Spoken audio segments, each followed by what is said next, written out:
Hi, everyone. I am Jennifer Haight, a policy fellow at Chapin Hall at the University of Chicago, and I'm here today to talk a little bit about CQI and some features of CQI that I think are really important.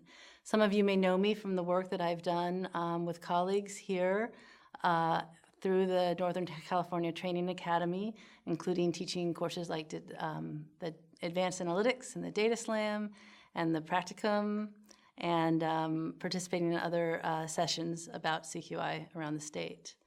When I was asked to talk today, both at the conference and for this series, about something specific about the CQI process that I think is important, it caused me to think back to some of what I'd read in the past that inspired me. And that includes a book written by a man named Atul Gawande, who's a doctor who wrote a book called Better, in which he sort of distills some of the information he learned when he was a resident, a surgical resident in a hospital, learning how to do his job as well as he can. And I take a moment to think about that because in this business of talking about CQI, we often think solely about the structure through which the CQI system it operates. And that structure is responsible for a lot of the things that we typically consider to be associated with continuous quality improvement systems. And that's important. But one of the things that has motivated me in my work over these years was really inspired by Dr. Atul Gawande when he spoke about how, in his efforts to be as good as he could be at his job, he paid attention to other individuals around him in the systems in which he worked, which were often chaotic and difficult, and noticed that there were some people who distinguished themselves by always trying to personally get better at their job. And I would submit that that is one of the most important things about CQI writ large.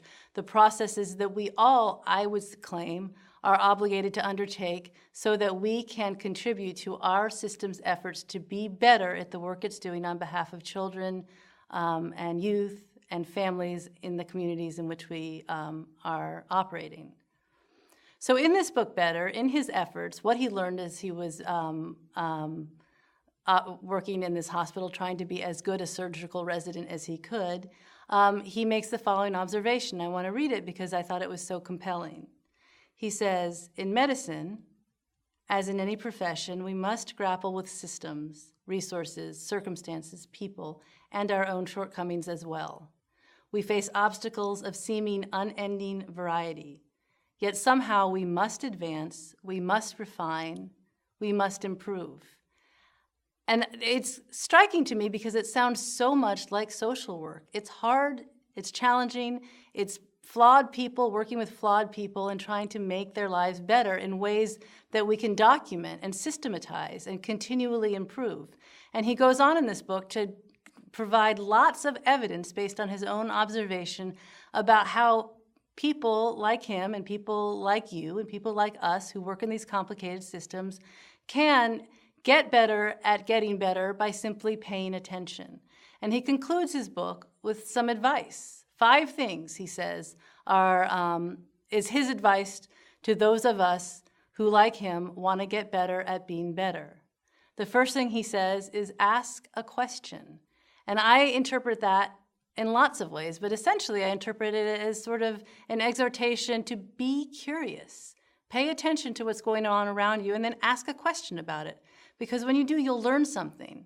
And you'll learn something that's working well or something that's working less well or poorly, or you'll learn something about someone or something in your system that merits further exploration.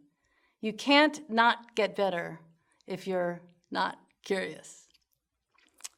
Or said differently, you will get better if you are curious. His second piece of advice is to stop complaining, which is hard to do. It's very easy to complain. It simply is not productive. So stop complaining. Instead, ask a question. Be curious. His third piece of advice is count something. And I want to take a moment now to just enforce that counting is important. Counting correctly is essential. Because by counting things, you're gathering evidence. Evidence helps you understand what you're seeing, understand why you're seeing it, and think about what you want to be doing differently. And it matters that you do it correctly. And that's a lot of the That's a lot of the substance of the work that we've done through the Northern California Training Academy and elsewhere in the state. So ask a question, don't complain, count something, write it down, document it, make a plan, talk to others about it, and then do something different, change. Because it is through change that we address our curiosity, that we promote something different, and that we all get better. And it is those 5 pieces of advice that I return to over and over again when I think about myself, the systems in which we work, the systems in which you work, and all of our obligations to try and continually improve by expecting from ourselves that we will always strive to be better.